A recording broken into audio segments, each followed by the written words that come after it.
Good morning, dear children. Today we are going to read our chapter 3, Fiber to Fabric. How we obtain fabric from different types of fibers. Animal fibers.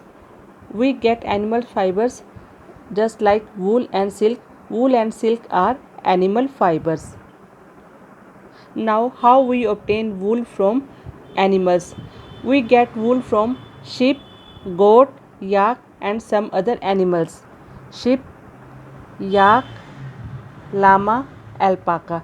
Llama and alpaca are found in South America, not in India.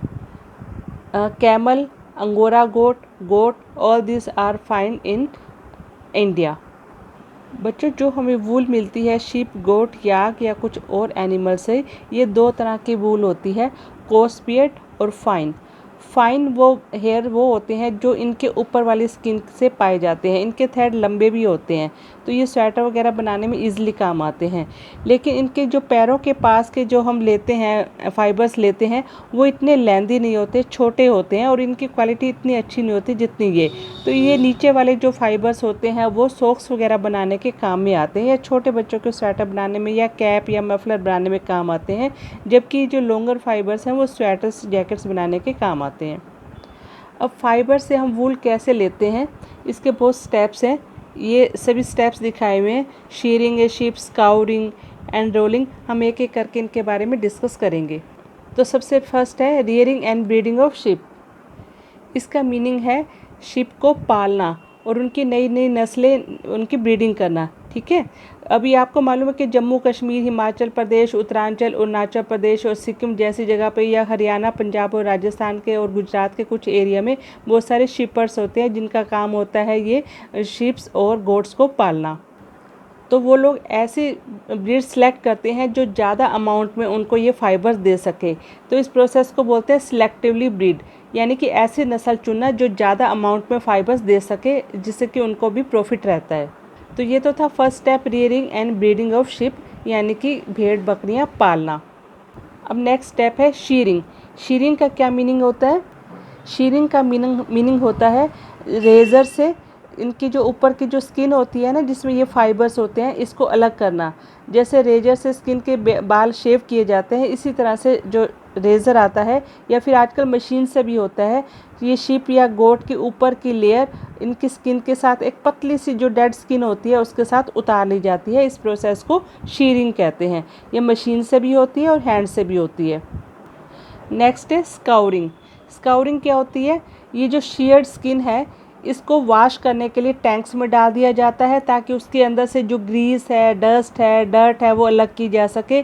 पर आजकल ये काम मशीनों से भी होता है, tanks में भी डाल करके किया जाता है और मशीन से भी होता है। इसके बाद नेक्स्ट स्टेप आता है सोर्टिंग। सोर्टिंग यानी कि छांटना।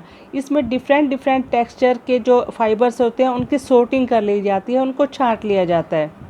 इसके अलावा कई बार आपने देखा होगा आपके स्वेटर्स के ऊपर छोटे छोटे बर्स आ जाते हैं। तो ये जब इनका ये प्रोसेसिंग चल रही होती है, उसी प्रोसेस में स्टेप 4 आ जाता है। इसके अंदर जो बर्स होते हैं, बर्स को निकाल लिया जाता है। फिर भी कुछ एक बर्स रह जाते हैं जो कभी कभार आपको अपने स्वेटर्स के ऊपर दिखाई देते हैं। स्टेप 5 है उनको डाई करना, क्योंकि मोस्टली जो गोट्स वगैरह होती हैं, शीप होती है, ब्लैक, ब्राउन या वाइट कलर की होती हैं, लेकिन हम जो स्वेटर पहनते हैं वो अलग अलग कलर्स के होते हैं। तो इसलिए इनको डाई कर लिया जाता है, इनको रंग लिया जाता है। बाद जो लास्ट स्टेप होता है, इन फाइबर्स को स्ट्रेट कर लिया जाता है, सीधा कर लिया जाता है, उनमें कॉम्बिंग की जाती है और इनको रोल करके नए धागे यार्न बनाए जा सकते हैं। जैसे कि रोलिंग इनटू यार्न, ये इनके थ्रेड बन रहे हैं, धागे बन रहे हैं बड़े बड़े, जहाँ से इनकी स्वेटरें बनेंगी। तो हम इस तरह से समझ सकते हैं जो फाइबर्स की प्रोसेसिंग है उसके क्या क्या स्टेप्स हुए। शीयरिंग, इसके ऊपर की लेयर उतारना। सेकंड है स्काउरिंग, यानी कि इनके अंदर से डस्ट, डर्ट और ग्रीस निकाला। ये हैंड से भी की जा सकती है, मशीन से भी की जाती है। उसके बाद सोर्टिंग यानी कि छांटना। डिफरेंट टेक्सचर के जो फाइबर्स हैं उनको अलग अलग सेलेक्ट कर लेना। फिर क्लीनिंग ऑफ बर, उनमें कई बार बर होते हैं, उन बर को क्लीन कर लेना। फिर नेक्स्ट उसको डाई कर लेना, अलग अलग रंगों में इसको डाई कर लेते हैं। And last step is rolling. इनके बड़े बड़े यार्न बना लिए जाते हैं ताकि फर्दर उनके स्वेटर वगैरह बनाए जा सके। तो आज की इस वीडियो में हम इतना ही करेंगे। आई होप कि आपको समझ में आया होगा। अदरवाइज़ आप डाउट क्लास में मुझसे पूछ सकते हैं। Thank you.